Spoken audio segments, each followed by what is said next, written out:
دوسرا ایک بات یہ یاد آ گئی، ہماری مسجد میں انشاءاللہ تعالی یہ جو ابھی جمعرات ہے، ابھی 2 دن کے بعد جمعرات ہے، اس جمعرات سے کو مغرب سے اگلے جمعے کے دن مغرب تک، یعنی جمعرات کی مغرب سے جمعے کی مغرب تک ایک اجتماع ہم نے رکھا ہے۔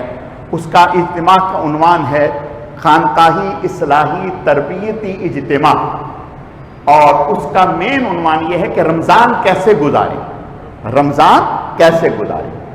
اس میں ہمارے اس اجتماع میں میرے پیر و مرشد حافظ صغیر احمد صاحب رحمۃ اللہ علیہ، جو حضرت شیخ الحدیث رحمۃ اللہ علیہ کے خلیفہ تھے، ان کے بڑے صاحبزادے مفتی انیس احمد صاحب مظاہری دامت برکاتہم العالیہ وہ تشریف لائے ہیں، وہ بھی انشاءاللہ تعالی اس میں پورا وقت دیں گے۔ اور پھر اسی طرح مولانا یحییٰ مدنی صاحب مہد الخلیل والے، یہ بھی حضرت شیخ الحدیث رحمۃ اللہ علیہ کے خلیفہ تھے، ان کے داماد ہیں مفتی سلمان یاسین صاحب، وہ بھی انشاءاللہ تعالی تشریف لائیں گے۔ اسی طرح مفتی سعید صاحب عالمگیر مسجد والے انشاءاللہ تعالی وہ بھی تشریف لائیں گے۔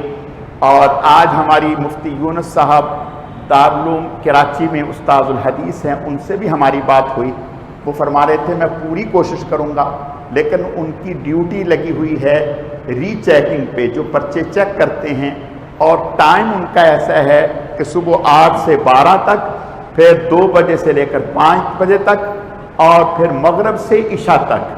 وہ فرما رہے تھے کہ اس کے باوجود میں کوشش کروں گا۔ اسی طرح وہاں استاذ الحدیث ہیں مولانا حسین قاسم صاحب، یہ بھی ہمارے حضرت جی رحمۃ اللہ علیہ کے خلیفہ ہیں، انشاءاللہ تعالی وہ بھی فرما رہے تھے کہ میں پوری کوشش کروں گا۔ اسی طرح مفتی خالد محمود صاحب اقرا روضۃ الاطفال والے، آج ان سے ہماری 2 گھنٹے ملاقات رہی، تو وہ بھی فرما رہے تھے کہ میں انشاءاللہ تعالی پوری لازمی شرکت کروں گا۔ میرے عزیزوں، تو ہم تو نہ کسی سے ووٹ مانگتے ہیں نہ نوٹ مانگتے ہیں، ہم تو بس یہی کہتے ہیں جو ابھی آپ سے کہا ہے، اور وہاں بھی آپ کو 24 گھنٹے رکھنے کا اور وہاں ہمارے ٹھہرنے کا مقصد یہ ہے کہ اللہ پاک اس ٹھہرنے اور بزرگوں کی برکت سے کام بنا دے۔ ایک بات یاد رکھیں، حدیث شریف میں آتا ہے، فضائل اس میں حج میں حضرت شیخ الحدیث رحمۃ اللہ علیہ نے لکھا ہے کہ ایک دفعہ حج کے بعد کسی اللہ والے کو خواب میں زیارت ہوئی، تو 2 فرشتے انسانی صورت میں آپس میں ایک دوسرے پوچھنے لگے کہ اس دفعہ حج میں کتنے لوگ تھے؟ انہوں نے کہا 6 لاکھ۔ کہا حج کتنوں کا قبول ہوا؟ کہنے لگے 6 لوگوں کا۔ 6 لاکھ میں سے 6 لوگوں کا، انہوں نے کہا باقیوں کا؟ کہا باقیوں کا ان کی برکت سے قبول ہو گیا، باقیوں کا ان کی برکت سے قبول ہو گیا۔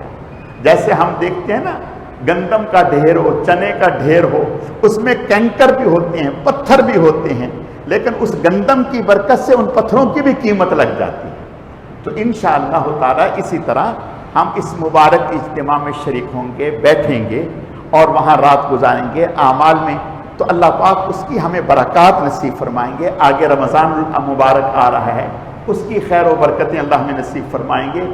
عورتوں کے لیے ہم نے اس میں یہ رکھا ہے کہ جمعرات کو عورتیں مغرب سے لے کر مدرسۃ البنات میں عورتیں آئیں گی، مغرب سے لے کر عشاء کے 1 گھنٹہ بعد تک عورتیں بیانات میں شریک ہوں گی اور مجلس درود شریف وہاں پڑھیں گی، اور پھر گھروں میں چلی جائیں گی۔